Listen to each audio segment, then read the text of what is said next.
NASCAR has decided to amend the penalties against driver William Byron for his intentional contact with Denny Hamlin under caution at Texas Motor Speedway last weekend. How did William Byron win NASCAR appeal, and did NASCAR do William Byron a favor? Let's dig deeper into it. An appeals panel on Thursday reinstated the 25 points William Byron had been docked by NASCAR for deliberately spinning championship rival Denny Hamlin, a critical decision that helps his playoff hopes. The three-person panel found that Byron did break a NASCAR rule for spinning Hamlin under caution, but Hendrick Motorsports had appealed the NASCAR penalty, which was initially a $50,000 fine and the loss of 25 critical points in the championship race. The panel instead upped the fine to $100,000 and gave Byron back his points. NASCAR Section 4.4c says any driver's actions that will result in a loss of 25 to 50 driver and team owner points or $50,000 to $100,000 fine or suspension. This includes intentionally wrecking another vehicle, whether or not that vehicle is removed from competition as a result, and any actions deemed to compromise the safety of an event or otherwise pose a dangerous risk to the safety of competitors, officials, spectators, or others.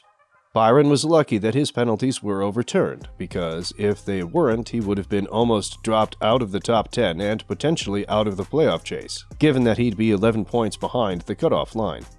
Only 8 cars will advance in the playoffs after this weekend's Bank of America Roval race, and 4 drivers will be eliminated. Right now, Byron sits in the 7th spot.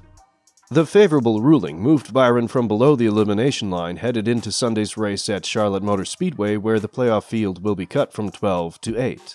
Austin Cindric and Chase Briscoe, who were both tied for 8th, both dropped below the cut line. Christopher Bell dropped from 33 points below the cut line to 45 points out, and Daniel Suarez now sits in 8th in the standings. Ross Chastain will need 40 points, Hamlin will need 47 points, Joey Logano and Kyle Larson will need 50 points. They won't know a place where they can get it done, and don't worry about what other people do until after the second Sunday. Byron was initially punished for spinning Hamlin under caution in Texas. NASCAR did not penalize Byron during the race, and then officials said they were paying attention to Martin Truex Jr.'s car and did not realize that Byron had spun a Hamlin.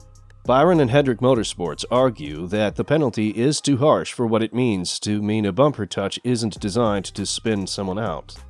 If Byron gets to the bottom of the field, or can land a lap or two, he has a chance to win points before the race is over. If he is parked to move, he loses 23 points. The controversy surrounding Byron's action at Texas Motor Speedway 2 weeks ago was because the NASCAR officials in the scoring tower missed the deliberate spin of Hamlin. It was done out of anger under caution. Despite the lengthy caution period and massive replay screen in the Texas infield, NASCAR simply missed it and wasn't able to issue an in-race penalty. They could have put him in the back, team owner Rick Hendrick said on Sunday. He also said, "I don't know why they waited and did nothing. He didn't mean to shoot him, he was going to hit him, but William had a pretty clear track record." The panel offered no explanation of its decision to alter the penalty, and he would not have made the playoffs if NASCAR hadn't done him a favor before the race. Tell us your thoughts about all this in the comments section. Well, that's it from this video. We hope you enjoyed this video. If you'd like to see more of our content, please subscribe to our channel. We're so glad to have you here with us today, and we look forward to seeing you again soon. Bye-bye.